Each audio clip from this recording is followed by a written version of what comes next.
This video is designed to help you with the recovery for your upcoming facelift surgery. This is a big deal, lots of nerves, and you've gotten a lot of information.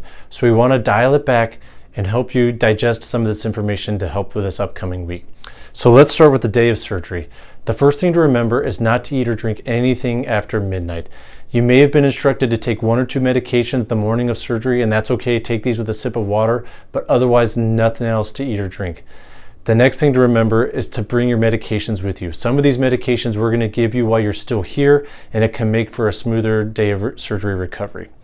Next, please remove all metal from your body. This includes permanent jewelry, piercings, or any other metal that you can remove, as this can create a safety issue when we're using some of our surgical instruments. And lastly, wear a comfortable either button up or zip up hoodie. What you don't want to be doing after a big surgery like this is taking something on and off over your head. Let's talk about the incisions. These are very intimidating, and I tell people that they're always the roughest in the beginning, but once we get you through the healing process and far enough down the road, they usually hide quite well. So we design these incisions as much as we can along the hairline, starting in the sideburn and all the way up to the top of the ear. Then we hide it as best as we can in the nooks and crannies in front of the ear, then up this crease that actually is behind the ear up against the scalp, and then a little bit back into the hairline. This is going to be red and bumpy for the first few months after surgery, but we're going to give you proper instructions on scar care to make them heal as best as they possibly can. When you wake up from surgery, this can be a very intimidating thing to look at. You're going to have a head wrap on that is giving you a nice snug pressure, and this is to help minimize any bruising or bleeding. And you're also going to have a drain coming out from behind each ear.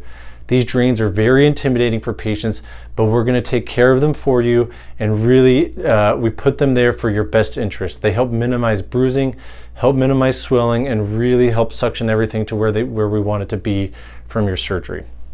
Most commonly, these drains are in for about 3 days, but it may be different in your particular circumstance. Let's talk a little bit about the first week after surgery.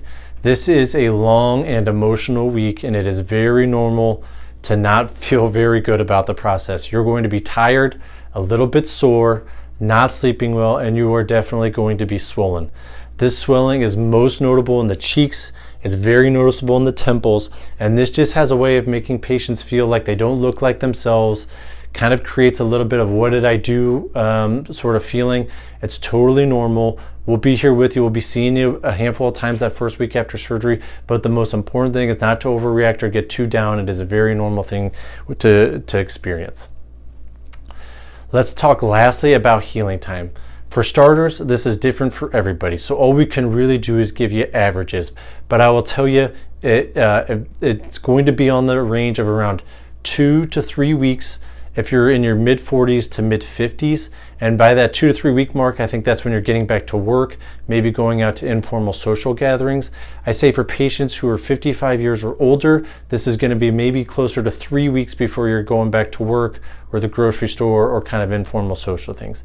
For big deals, and I'm talking, class reunions, weddings, big family things where you really want to feel confident and good in your own skin, I think it is best to allow for at least 3 months for all of the swelling to go down, for those scars to start to fade as well as we want them to, and for you to be feeling good in your own skin and in pictures.